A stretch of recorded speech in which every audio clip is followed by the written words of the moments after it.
Hello YouTubers, so here we have a vintage specimen here. Not just any vintage specimen, but a Dukane one. Sorry that the logo's upside down, just have to stand it up on the bed. And a seller was marked, you had a whole bunch of these for cheap. I guess they call them auditorium speakers, which is, I guess you could use these in an auditorium of a high school. But these are mainly used in classrooms back then. And of course I had to get this because I'm sure everyone probably wants to see one of these installed on the system. And the wood is in really good shape on this one. Now this one, it had a piece that was kind of sticking out, but I ever since glued it back together. You never have one of these without, one of these could never be complete without the little bit of paint. Which honestly, I don't really care. I just leave the paint on there. It gives it character. You see more paint in the back. The painter's painting around this. Has its original driver and original transformer. And this is not the first time. This is not the only driver of this type that I have. I have a couple of them. I have another one with this Alnico magnet, which it looks like it's cased in some kind of epoxy. But that's kind of, I don't know why Dukane did that. Maybe to protect the magnet. And then I have another version of this that has the ceramic ferrite magnet, but it's still the same speaker basket. The transformers are the same, which this transformer is hooked up really weird, and as you can see, that is the way how this came. It has its Dukane sticker on the back. It almost looked like someone ripped out the wire on there, but at least they didn't rip it, because that would have been a tragedy. I did not do that. That's the way how it came. Oh yeah, I had to glue that.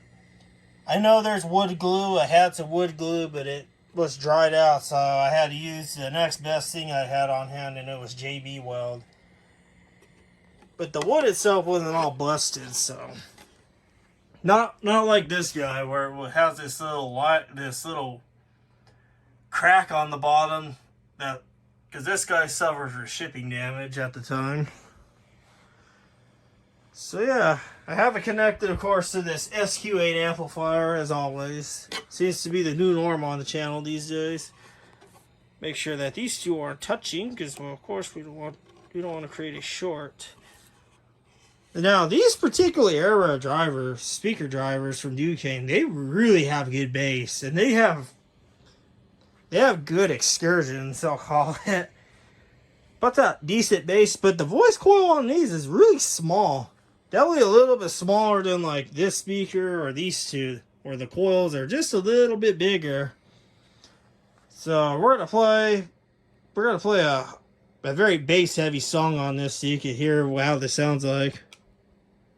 So here we go.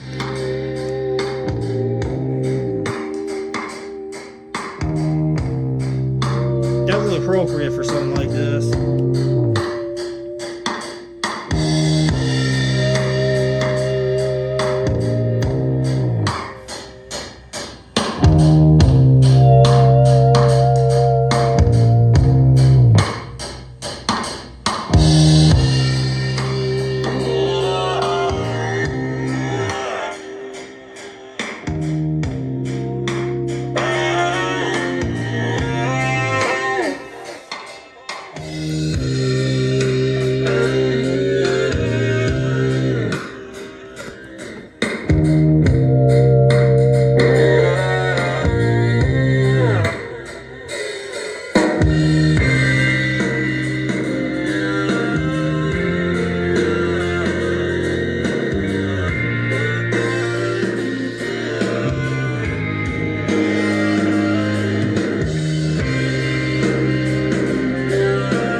So that is how this sounds, and the bass is amazing on this.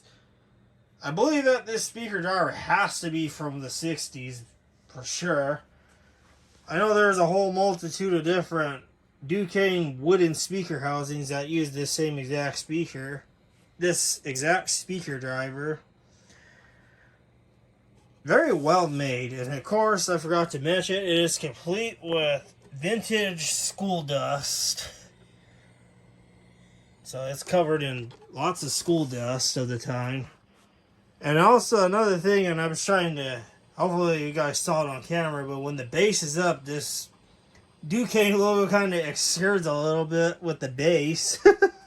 This whole little fabric piece here just extrudes along with the bass. A very cool speaker. This will be on the main room system. Another one to add with my collection of wooden housing speakers like these guys I have here. But this one with its original speaker driver.